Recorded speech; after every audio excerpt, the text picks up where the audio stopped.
인공지능 AI가 의료 부분으로 확대되면서 로봇의 진단이 의사보다 더 정확할 수 있다는 가능성이 제기되고 있습니다. 이미 바둑에서는 알파고가 이세돌을 꺾으면서 인공지능의 승리가 확정되었죠. 그러면 낚시는 어떨까요? 로봇이 사람보다 더 물고기를 잘 낚을 수 있을까요? 저는 쉽지 않다고 봅니다. 왜냐하면 바다에서 만나는 저 무한대의 변수에 대해서 최적의 판단을 내릴 수 있는 정보들을 프로그래밍하기가 거의 불가능하기 때문이죠. 하지만 먼 미래에는 낚시하는 로봇이 나올지도 모릅니다. 혹한의 밤을 새도 끄떡없고 쉬지 않고 캐스팅과 릴링을 반복해도 지치지 않는 로봇이 사람보다 더 뛰어난 조과를 올릴지도 모르는 일이죠. 만약에 그 로봇의 낚시 지능을 심는 프로젝트를 제가 맡는다면 저는 오늘 소개할 이 4가지 프로그램을 맨 먼저 입력할 겁니다. 이 4가지 명령은 낚시의 고수가 되기 위해 반드시 습관화해야 할 필수 항목이니까요. 이것이 제대로 실행된다면 누구든지 고기 잡는 로봇으로 변신할 수 있는 마법의 프로그램 명령어, 과연 무엇일까요?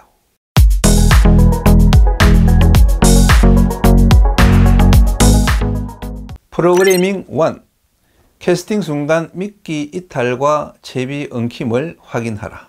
갯바위 낚시 대회 결승전이 열리면 먼저 탈락한 선수들은 그 결승 진출자들이 경기하는 뒤쪽에서 옹기종기 모여 앉아 관전을 합니다. 그런데 결승전 경기를 지켜보면 꼭 한두 번은 이 선수들이 캐스팅하는 과정에서 크릴 미끼를 떨어뜨립니다. 그 순간 그 미끼 떨어졌다고 알려주고 싶지만 경기 규정상 그럴 수 없죠. 뒤에서 보는 갤러리들은 다 빈바늘이란 사실을 알고 있는데 본인만 모르고 비장한 표정으로 낚시하는 모습을 보면 그렇게 우스울 수가 없어요. 선수들도 그런 실수를 하는데 일반 초보자들은 얼마나 자주 미끼 없는 빈바늘을 흘리고 있을까요? 크릴은 연해서 조금만 세게 던져도 이 바늘에서 쉽게 떨어지기 때문에 날아가는 내 채비 끝에 크릴이 안 보이는 것 같다. 그러면은 반드시 회수해서 확인하고 다시 던져야 됩니다. 그런 습관을 들이지 않으면은 이 크릴 미끼는 늘 낚시인이 볼 수 없는 등 뒤에서 떨어지기 때문에 빈바늘인 줄 모르고 낚시하는 경우가 은근히 많습니다. 캐스팅 후에 찌가 날아갈 때는 미끼도 같이 잘 날아가고 있는지 눈으로 확인하셔야 됩니다. 이 크릴이 작아서 잘 안 보일 것 같지만은 수십 미터 장타를 때려도 그 날아가는 하얀 크릴을 눈으로 볼 수 있습니다. 또 하나, 캐스팅 후에 채비 엉킴 여부도 꼭 확인해야 됩니다. 바람이 강하거나 던지기 힘든 지형에서 무리한 힘으로 캐스팅을 하면은 찌와 수중찌 또는 찌와 목줄이 엉켜서 날아가는 수가 많습니다.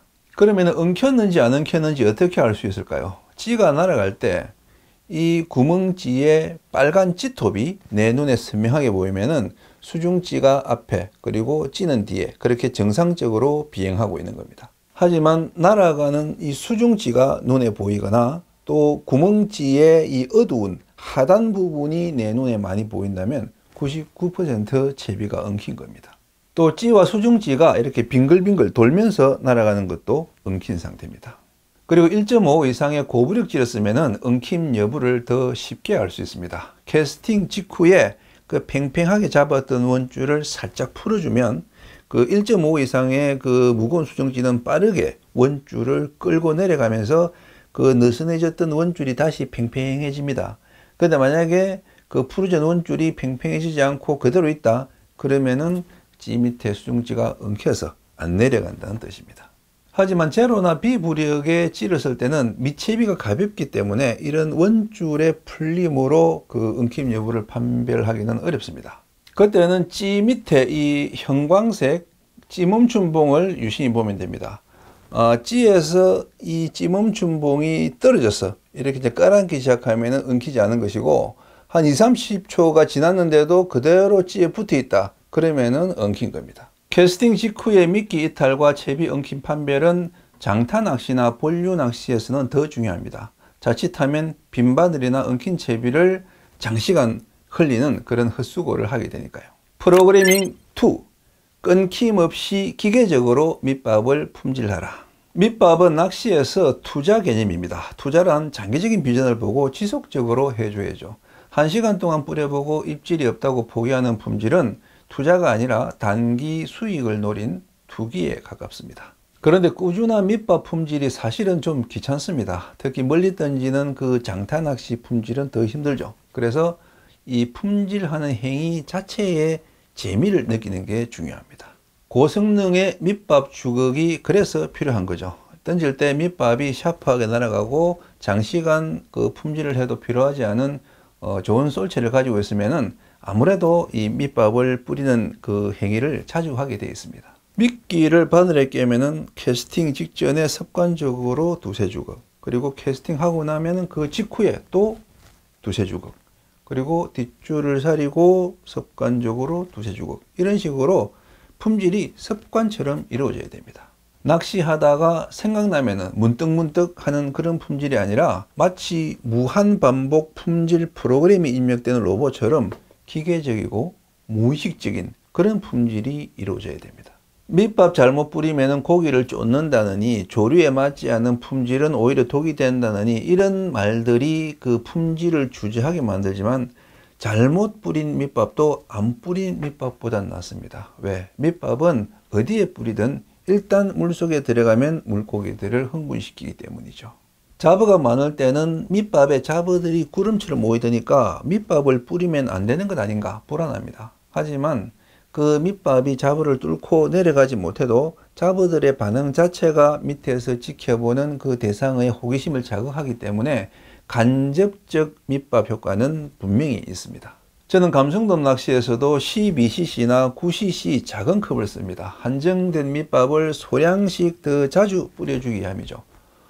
감성돔 밑밥은 큰 컵에 담아서 던져야 빨리 가라앉는다는 말도 있는데, 저는 감성돔 밑밥이든 뱅에돔 밑밥이든 가라앉은 밑밥의 지버력은 C급이고, 수중을 맴돌거나 가라앉는 그 과정에 있는 크릴의 지버력이 A급이라고 생각합니다. 물론 밑밥도 타이밍이 있습니다. 집중적으로 뿌려야 할 타이밍이 있고, 그냥 간신히 명령만 유지하면서 조금씩 뿌려야 할 타이밍이 있죠. 하지만 끊기지 않고 꾸준히 로봇처럼 뿌리는 그 밑밥의 지버력은 없는 포인트도 인공적으로 만들어낼 수 있다는 게 제가 터득한 그 찌낚시의 밑밥 품질법입니다. 프로그래밍 3. 뒷줄을 항상 직선으로 만들어라. 고수들이 낚시하는 것을 가만히 지켜보면 눈에 띄는 공통점이 하나 있습니다. 그게 뭔고 하니 이 원줄이 휘어져 있는 꼴을 못 본다는 겁니다. 바람이나 물결에 원줄이 밀릴 때면은 그 줄을 당기거나 들어 넘겨서 다시 직선으로 만들어주는 조작을 참 부지런히도 합니다. 왜 그들은 그토록 원줄의 직선화에 애를 쓰는 걸까요? 그 이유는 첫째, 이 원줄이 휘어지면은 찌를 끌어당기기 때문에 미끼 선행이 안 되기 때문입니다.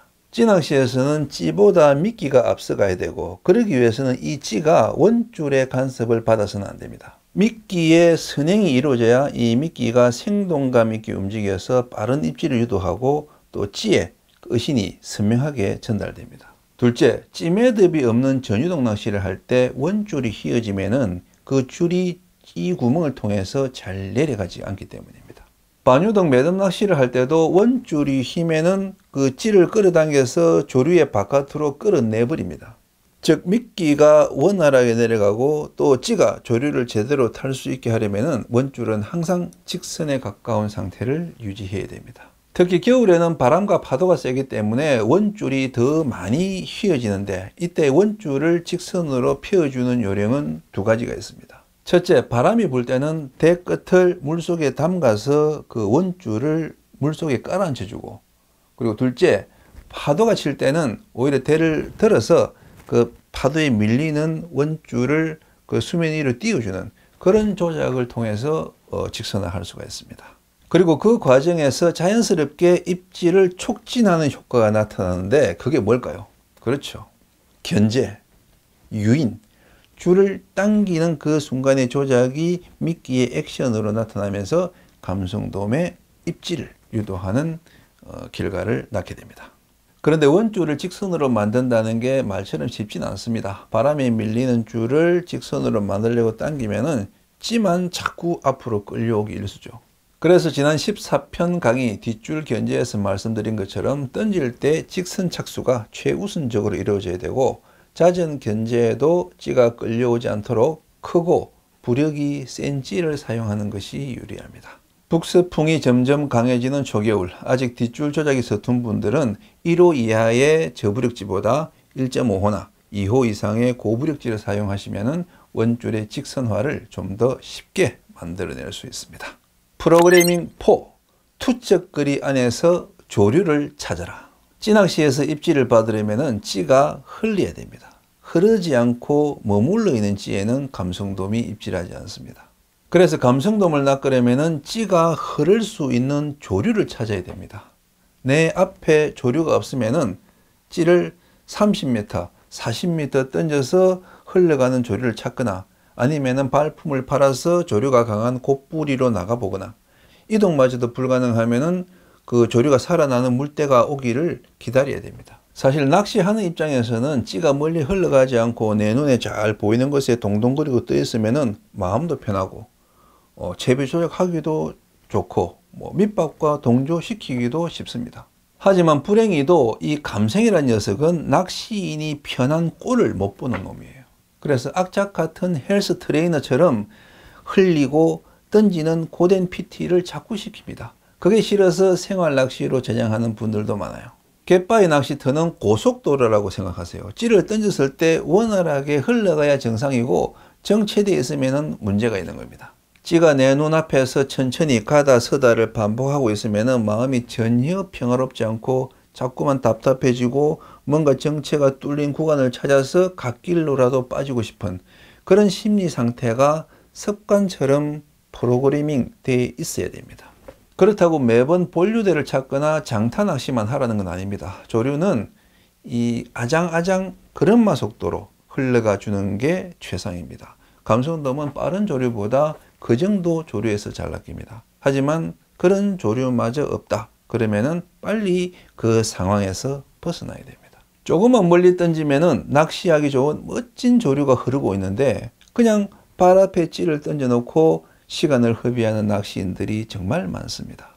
언제 어디서나 찌가 흐르는 구간을 찾아서 탐색하는 습관, 그것이 당신을 피싱 머신으로 만들어줄 수 있는 가장 핵심적인 습관입니다.